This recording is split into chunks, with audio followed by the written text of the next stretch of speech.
ಸೂಲಿಬೆಲೆ ಸರ್ಕಾರಿ ಪದವಿ ಪೂರ್ವ ಕಾಲೇಜಿನ ವಾರ್ಷಿಕೋತ್ಸವ ಸಮಾರಂಭ, ಸುಸಜ್ಜಿತವಾದ ಕ್ರೀಡಾಂಗಣ ಲೋಕಾರ್ಪಣೆ ಮತ್ತು ಬಿಎನ್ ಗೋಪಾಲಗೌಡರ ಸಭಾಂಗಣ ಉದ್ಘಾಟನೆ ಕಾರ್ಯಕ್ರಮ ಶಾಸಕ ಶರತ್ ಬಚ್ಚೇಗೌಡ, ಹಿರಿಯ ಮುಖಂಡ ಬಿಎನ್ ಗೋಪಾಲಗೌಡ ಹಾಗೂ ಎಸ್ಎಫ್ಸಿಎಸ್ ಬ್ಯಾಂಕ್ ಅಧ್ಯಕ್ಷ ಬಿವಿ ಸತೀಶ್ ಗೌಡ ಸೇರಿದಂತೆ ವಿವಿಧ ಮುಖಂಡರುಗಳು ಭಾಗಿ.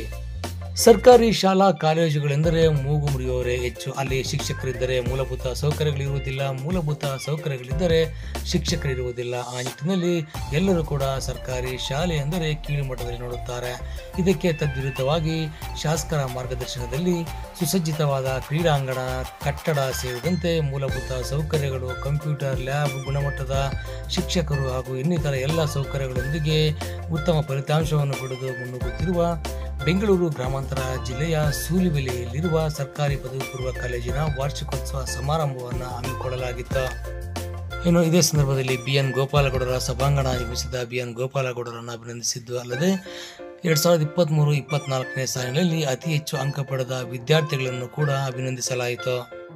ಕಾರ್ಯಕ್ರಮದಲ್ಲಿ ಮುಖ್ಯ ಅತಿಥಿಗಳಾಗಿ ಶಾಸಕರು, ಕೆಎನ್ಎಸ್ನ ಅಧ್ಯಕ್ಷರಾದ ಶರತ್ ಬಚ್ಚೇಗೌಡರವರು, ಹಿರಿಯ ಮುಖಂಡರಾದ ಬಿಎನ್ ಗೋಪಾಲಗೌಡರವರು ಹಾಗೂ ವಿವಿಧ ಕಂಪನಿಯ ಮುಖಂಡರುಗಳು ಸೇರಿದಂತೆ ಸಹಕಾರತ್ನ ಪ್ರಶಸ್ತಿ ಪುರಸ್ಕೃತರು, ಎಸ್ಎಫ್ಸಿಎಸ್ ಬ್ಯಾಂಕ್ನ ಅಧ್ಯಕ್ಷರಾದ ಬಿವಿ ಸತೀಶ್ ಗೌಡರವರು ಮತ್ತು ಹೊಸಕೋಟೆ ಇಒ ಡಾಕ್ಟರ್ ನಾರಾಯಣ ಸ್ವಾಮಿ ಅವರು ಸೇರಿದಂತೆ ಹಲವಾರು ಮುಖಂಡರುಗಳು ಕಾರ್ಯಕ್ರಮದಲ್ಲಿ ಭಾಗವಹಿಸಿ ಕಾಲೇಜು ಆಡಳಿತ ಅಭಿವೃದ್ಧಿ ಮಂಡಳಿಯವರು ಕೂಡ ಉಪಸ್ಥಿತರಿದ್ದರು. ಈ ಸಂದರ್ಭದಲ್ಲಿ ಬಿಎನ್ ಗೋಪಾಲಗೌಡರವರು ಮತ್ತು ಜಿಲ್ಲಾ ಪಂಚಾಯಿತಿ ಮಾಜಿ ಅಧ್ಯಕ್ಷರಾದ ಪ್ರಸಾದ್ ರವರು ಸೇರಿದಂತೆ ಶಾಸಕ ಶರತ್ ಬಚ್ಚೇಗೌಡರು ಮಾತನಾಡಿ ವಿದ್ಯಾರ್ಥಿಗಳಿಗೆ ಕಿವಿಮಾತುಗಳನ್ನು ಹೇಳಿದ್ದಲ್ಲದೆ ಯಾವುದೇ ಖಾಸಗಿ ಕಾಲೇಜಿಗಿಂತ ಉತ್ತಮವಾಗಿರುವ ಕಾಲೇಜಿನಲ್ಲಿ ಫಲಿತಾಂಶ ನೀಡುವುದು ನಿಮ್ಮೆಲ್ಲರ ಕರ್ತವ್ಯವಾಗಿದ್ದು ತಂದೆ ತಾಯಿಗಳಿಗೆ, ಗುರುಗಳಿಗೆ ಗೌರವವನ್ನು ನೀಡಿ ಉತ್ತಮ ಪ್ರಜೆಗಳಾಗಬೇಕೆಂದು ಸಲಹೆ ನೀಡಿದರು. ಬೆಳೀತ ಅಲ್ಪಮಾನವರಾಗ್ತಾರೆ.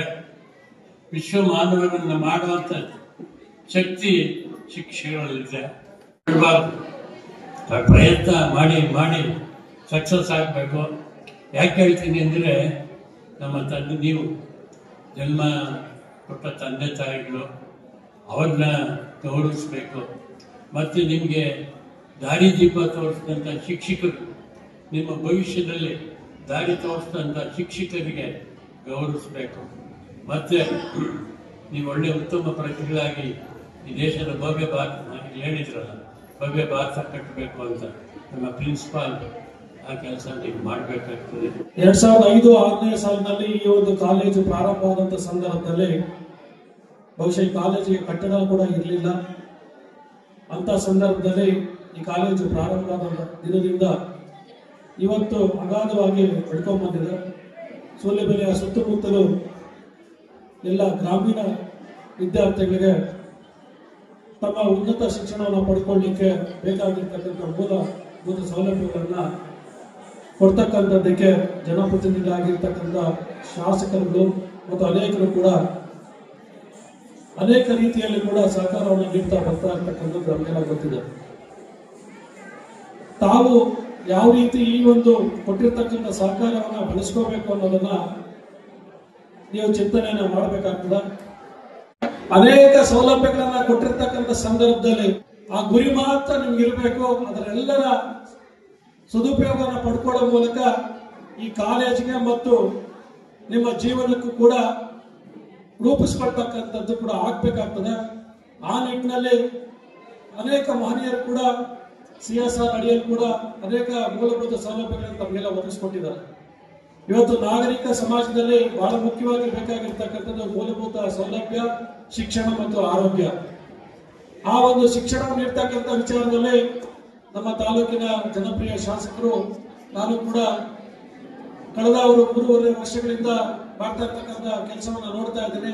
ಬಹಳ ವಿಶೇಷವಾಗಿ ಶಿಕ್ಷಣ ಮತ್ತು ಆರೋಗ್ಯಕ್ಕೆ ಹೆಚ್ಚಿನ ಒಂದು ಆದ್ಯತೆಯನ್ನು ನೀಡಿ ಇವತ್ತಿನ ಮಕ್ಕಳಿಗೆ ಉತ್ತಮ ಶಿಕ್ಷಣ ಸಿಗುವ ಮೂಲಕ ಮುಂದಿನ ಉತ್ತಮ ಸಮಾಜವನ್ನು ನಿರ್ಮಾಣ ಮಾಡಲಿಕ್ಕೆ ಸಾಧ್ಯ ಆಗ್ತದೆ ಅಂತಕ್ಕಂಥ ಹಿನ್ನೆಲೆಯಲ್ಲಿ ಶಿಕ್ಷಣಕ್ಕೆ ಹೆಚ್ಚಿನ ಒತ್ತನ್ನು ಕೊಡುವ ಮೂಲಕ ಅನೇಕ ಮೂಲಭೂತ ಸೌಲಭ್ಯಗಳನ್ನು ಒದಗಿಸಿಕೊಡ್ತಾ ಇರ್ತಕ್ಕಂಥದ್ದು ಕೂಡ ನಿಜಕ್ಕೂ ಶ್ಲಾಘನೀಯ. ಆದ್ರೆ ಅಧಿಕಾರದಲ್ಲಿ ಇದ್ದಂಥ ಸಂದರ್ಭದಲ್ಲಿ ಮಾಡಿರ್ತಕ್ಕಂಥ ಕೆಲಸಗಳು ಕೂಡ ಶಾಶ್ವತವಾಗಿರ್ತದೆ. ಇವತ್ತು ಈ ಕಾಲೇಜಿಗೂ ಅಷ್ಟೇ 2005-6ರಲ್ಲಿ ಕಟ್ಟಡವೇ ಇರತಕ್ಕಂಥ ಸಂದರ್ಭದಲ್ಲಿ ತದನಂತರ ದಾಪುಗಾಲ ಹಾಕೊಂಡು ಬರ್ತಿರ್ತಕ್ಕಂಥ ಕಾಲೇಜು ಇವತ್ತು ಅತ್ಯುನ್ನತವಾಗಿ ಇರ್ತಕ್ಕಂಥ ಕಾಲೇಜ್ ಹಾಕಿ ದಾಪುಗಾಲ ಆಗ್ತದೆ. ಇದರ ಒಂದು ಕೀರ್ತಿ ಅವ್ರಿಗೂ ಕೂಡ ಸಲ್ಲಬೇಕಾಗ್ತದೆ. ಜೊತೆಗೆ ನೀವು ವಿದ್ಯಾರ್ಥಿಗಳು ಈ ಕಾಲೇಜಿನ ಕೀರ್ತಿಯನ್ನು ಎತ್ತಿಡಬೇಕಾಗ್ತದೆ. ಅದು ನಿಮ್ಮ ಕೈಯಲ್ಲಿದೆ. ಕೋಟಿ ರೂಪಾಯಿ ವೆಚ್ಚದಲ್ಲಿ ಸೂಲ್ಬೆಲೆ ಮುಖ್ಯ ರಸ್ತೆಯಿಂದ ಇವತ್ತು PU ಕಾಲೇಜಿಗೂ ಕೂಡ ಒಳ್ಳೆ ಹೈವೇ ಮಾದರಿಯಾದಂತ ರಸ್ತೆಯನ್ನ ಮಾಡಿದೀವಿ. ಮತ್ತೆ ರಸ್ತೆನ ಮಾಡಿ ಭೂಮಿ ಪೂಜೆ ಮಾಡಿದಂತ ಸಂದರ್ಭದಲ್ಲಿ ಪ್ರಾಂಶುಪಾಲರು ಹೇಳಿದಂಗೆ ಇಲ್ಲಿ ಬಂದು ಕಳೆದ ಬಾರಿ ನಾವು ಕಾರ್ಯಕ್ರಮ ಮಾಡ್ಬೇಕಾದಾಗ ಎಲ್ಲಿ ಮಾಡಿದ್ವಿ, ಒಂದು ಚಿಕ್ಕ ರೂಮ್ ಅಲ್ಲಿ ಕಾರ್ಯಕ್ರಮ ಮಾಡಿದಾಗ ಮಕ್ಕಳೆಲ್ಲ ಕೂಡ ಸೇರಿ ಒಂದು ಕಾರ್ಯಕ್ರಮ ಮಾಡಕ್ಕೆ ಒಂದು ಸಭಾಂಗಣ ಬೇಕಾಗಿದೆ. ಮಕ್ಕಳ ಒಂದು ಕ್ರೀಡೆ ಸ್ಪರ್ಧೆಗಳಲ್ಲಿ ಭಾಗವಹಿಸಕ್ಕೋಸ್ಕರ ಅವ್ರಿಗೊಂದು ಪ್ಲೇ ಗ್ರೌಂಡ್ ಫೀಲ್ಡ್ ಬೇಕಾಗಿದೆ. ಮತ್ತೆ ಏನು ನಮ್ಮಲ್ಲಿರ್ತಕ್ಕಂಥ ಮಕ್ಕಳಿಗೆ ಡಿಜಿಟಲ್ ಕಲಿಕೆ ಆಗ್ಬೇಕು ಅಂತೇಳಿ ಕಂಪ್ಯೂಟರ್ ಲ್ಯಾಬ್ ಬೇಕಿದೆ, ಕಂಪ್ಯೂಟರ್ಗಳು ಬೇಕಾಗಿದೆ ಅಂತ ಮನವಿ ಮಾಡಿಕೊಂಡ್ರು.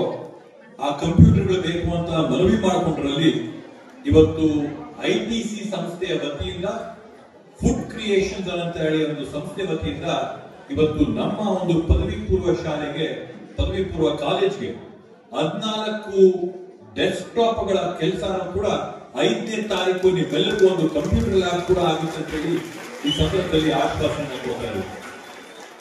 ಇವತ್ತು ಪ್ರಾಂಶುಪಾಲರು ಹೇಳೋದನ್ನ ಮತ್ತೊಮ್ಮೆ ಹೇಳಬೇಕಾಗ್ತದೆ. ಯಾಕಂದ್ರೆ 1 ವರ್ಷದಲ್ಲಿ ಇಲ್ಲಿರ್ತಕ್ಕಂಥ ಪ್ಲೇ ಗ್ರೌಂಡ್ ಆಗಿರ್ಬೋದು, ಆಡಿಟೋರಿಯಂ ಆಗಿರ್ಬೋದು, ಇಲ್ಲಿರ್ತಕ್ಕಂಥ ಒಳ್ಳೆ ಕಾಂಕ್ರೀಟ್ ಫ್ಲೋರಿಂಗ್ ಆಗಿರ್ಬೋದು, ಮುಂದಿನ ದಿನಗಳಲ್ಲಿ ಬರುವಂತ ಕಂಪ್ಯೂಟರ್ ಲ್ಯಾಬ್ ಆಗಿರ್ಬೋದು, ಮತ್ತೆ ನಮ್ಮ ತರುಷಿಮಾ ಅವರೇ ಮಾತು ಕೊಟ್ಟಂತೆ ಪೂರ್ತಿ ಕಾಲೇಜಿನ ಆವರಣದಲ್ಲಿರ್ತಕ್ಕಂಥ ಕಟ್ಟಡಗಳೆಲ್ಲ ಏನಿದೆ, ಕಟ್ಟಡಗಳಿಗೆ ಹೊಸದಾಗಿ ಪೇಂಟ್ ನಾವು ಮಾಡಿಕೊಟ್ಟು ಬೆಂಗಳೂರಲ್ಲಿ ಯಾವ ತರ ಖಾಸಗಿ ಕಾಲೇಜಿಗಿದೆಯೋ ಆ ತರ ಖಾಸಗಿ ಕಾಲೇಜ್ ತರ ನಾವು ನಿಮ್ಮ ಕಾಲೇಜಿನ ಮಾಡ್ಕೊಡ್ತೀವಿ ಅಂತ ಆಶ್ವಾಸನೆ ಕೊಟ್ಟಿದ್ದಾರೆ. ಮನಸ್ಪೂರ್ವಕವಾದಂತಹ ಧನ್ಯವಾದಗಳನ್ನ ಇವತ್ತು ಮನೋಜ್ ಸರ್ ಅವರಿಗೆ ನಾವು ಕೋರ್ತಾ ಇದೀವಿ. ಅದೇ ರೀತಿಯಲ್ಲಿ ITC ಆಗಿರ್ಬೋದು, ಬೆಲ್ ಸೆರಾಮಿಕ್ಸ್ ಆಗಿರ್ಬೋದು, ತರುಷಿಮಾ ಪಂಪ್ಸ್ ಆಗಿರ್ಬೋದು, ನಾನಾ ಸಂಸ್ಥೆಗಳಾಗಿರ್ಬೋದು, ದಿಶಾ ಅವರಾಗಿರ್ಬೋದು, ಎಲ್ಲ ಸಂಸ್ಥೆಗಳು ಸೇರಿ ನಮ್ಮ ಕೊಟ್ಟಿರ್ತಕ್ಕಂಥ ಸಹಕಾರಕ್ಕೆ ಮತ್ತೆ ನಮ್ಮ ಆಡಳಿತ ಮಂಡಳಿ ಏನ್ ಕೆಲಸ ಮಾಡಿದೆ ಅದಕ್ಕೆ ನಾವು ಚಿರುಣಿಗಳಾಗಿರ್ತೀವಿ ಅಂತ ಈ ಸಂದರ್ಭದಲ್ಲಿ ಹೇಳ್ತಾ, ರಾಜ್ಯದಲ್ಲೇನೆ ಅತ್ಯಂತ ಶ್ರೇಷ್ಠವಾದಂತಹ ಶಿಕ್ಷಕರಿದ್ರೆ ಅದು ನಮ್ಮ ಸರ್ಕಾರದಲ್ಲಿರ್ತಕ್ಕಂಥ ಶಿಕ್ಷಕರಂತ ಹೆಮ್ಮೆಯಿಂದ ಈ ಒಂದು ಸಂದರ್ಭದಲ್ಲಿ ಹೇಳ್ಬೇಕಾಗ್ತದೆ. ಒಳ್ಳೆ ಗುಣಮಟ್ಟವಾದಂತಹ ಶಿಕ್ಷಕರವರೇ, ನಮಗ್ ಬೇಕಾದಂತಹ ಮೂಲಭೂತ ಸೌಕರ್ಯಗಳು, ಕ್ಲಾಸ್ ರೂಮ್ಗಳು, ಲ್ಯಾಬೊರೇಟರಿಗಳು, ಕಂಪ್ಯೂಟರ್ಗಳು, ಇವೆಲ್ಲದರ ವ್ಯವಸ್ಥೆ ನಾವು ಮಾಡಿಕೊಟ್ರೆ ಮಕ್ಕಳಿಗೆ ನಾವು ಒಳ್ಳೆ ಶಿಕ್ಷಣ ಕೊಡ್ಬೋದು ಅನ್ನೋ ಒಂದು ನಿಟ್ಟಿನಲ್ಲಿ ಇವತ್ತು ನಾವು ಡಿಗ್ರಿ ಕಾಲೇಜಿನ ಮೇಲ್ದರ್ಜೆಗೆ ಏರಿಸಲಾಗಿರ್ಬೋದು. ನಮ್ಮ ಸರ್ಕಾರಿ ಡಿಗ್ರಿ ಕಾಲೇಜು ಸೂಲಿಬೆಲೆ ಇಲ್ಲಿಗೂ ಕೂಡ 2 ಕೋಟಿ ರೂಪಾಯಿ ಅನುದಾನಗಳನ್ನ 2.5 ಕೋಟಿ ರೂಪಾಯಿ ಅನುದಾನಗಳನ್ನ ಬಿಡುಗಡೆ ಮಾಡ್ಕೊಂಡು ಬಂದು ಪೂಜೆ ಮಾಡಬೇಕಾಗಿದೆ. ಬಟ್ ಬಂದು ಎಸ್ಟಿಮೇಟ್ ಮಾಡ್ಕೊಂಡು ಹೋಗಿದೆ, ಅದನ್ನು ಕೂಡ ಮಾಡಬೇಕಾಗಿದೆ. ಈ ರೀತಿಯಲ್ಲಿ ತಾಲೂಕಿನ ಸಮಗ್ರವಾದಂತಹ ಅಭಿವೃದ್ಧಿ ಮಾಡಬೇಕು ಅಂತ ನಿಟ್ಟಿನಲ್ಲಿ ಈ ಒಂದು ಪ್ರಯತ್ನಗಳನ್ನ ನಾವು ಮಾಡ್ತಾ ಇದೀವಿ. ಇವೆಲ್ಲ ನಾವು ನಿಮ್ಗೆ ಕಡೆ ಕೊಟ್ರೆ ನಿಮ್ಮಿಂದ ನಾವು ಅಪೇಕ್ಷೆ ಮಾಡುತ್ತದ್ದೇನು ಇರಬೇಕಾದಂತ ನೊಂದನೆ, ನಾವು ಕೊಡ್ತಾ ಇರ್ತಕ್ಕಂಥ ಮೂಲಭೂತ ಸೌಕರ್ಯಗಳಿಗೆ, ನಿಮ್ ಶಿಕ್ಷಕರು ಕೊಡ್ತಾ ಇರ್ತಕ್ಕಂಥ ವಿದ್ಯೆಗೆ, ಇದೆಲ್ಲಕ್ಕೂ ನೀವು ನಮಗೆ ಪ್ರತಿಫಲವಾಗಿ ಕೊಡಬೇಕಾದಂತದ್ದು ಒಂದೇ, ಒಳ್ಳೆ ಮಾರ್ಕ್ಸ್ ನ ತಗೊಂಡು ಹೊಸಕೋಟೆಯ ಕೀರ್ತಿನ ರಾಜ್ಯಾದ್ಯಂತ ತೋರಿಸಂತ ಕೆಲಸನ ನೀವೆಲ್ಲ ಮಾಡ್ಬೇಕು ಅಂತ ನಿಮ್ಮಲ್ಲಿ ನಾನು ಈ ವೇದಿಕೆ ಮುಖಾಂತರವಾಗಿ ಕಳಕಳಿಯಾಗಿ ಮನವಿ ಮಾಡ್ಕೊತಾ ಇದ್ದೀನಿ. ಯಾಕಂದ್ರೆ ಇವತ್ತಿನ ಪರಿಸ್ಥಿತಿಯಲ್ಲಿ ಯಾವ ತರ ಆಗಿದೆ, ಗೋಪಾಲಣ್ಣ ಅವರು ಹೇಳಿದಾಗೆ ಪ್ರತಿಯೊಬ್ಬರಿಗೂ ಕೂಡ ಯಾವ್ದಾದ್ರು ಒಂದು ಕೌಶಲ್ಯ ಇರಬೇಕು. ಸ್ಕಿಲ್ ಡೆವಲಪ್ಮೆಂಟ್ ಬಗ್ಗೆ ಎಲ್ಲರೂ ಕೂಡ ಆದ್ಯತೆ ಕೊಡ್ತಾ ಇದ್ದಾರೆ. ಆದ್ರಿಂದ ಕೌಶಲ್ಯದ ಕಡೆ ಕೂಡ ಹೋಗ್ಬೇಕು. ಆ ಒಂದು ನಿಟ್ಟಿನಲ್ಲಿ ನೀವೆಲ್ಲರೂ ಕೂಡ ಉತ್ತಮ ವಿದ್ಯಾರ್ಥಿಗಳು ಆಗ್ಬೇಕು. ಉತ್ತಮ ವಿದ್ಯಾರ್ಥಿಗಳಾಗೋದ್ರ ಜೊತೆಗೆ ಕೌಶಲ್ಯವಂತರಾಗಬೇಕು ಅಂತ ಒಂದು ನಿಟ್ಟಿನಲ್ಲಿ ಹೇಳ್ತಾ, ಪ್ರಸಾದಣ್ಣ ಅವರೇನು ಮಹಾಭಾರತದ ಕಥೆ ಹೇಳಿದ್ರು, ಜೀವನದಲ್ಲಿ ಪ್ರತಿಯೊಬ್ಬರು ಕೂಡ ಯಾವ್ದಾದ್ರೂ ಒಂದು ಗುರಿ ಇಟ್ಕೊಳ್ಳಿ. ಆ ಗುರಿ ಏನಾದ್ರೂ ಆಗಿರ್ಬೋದು.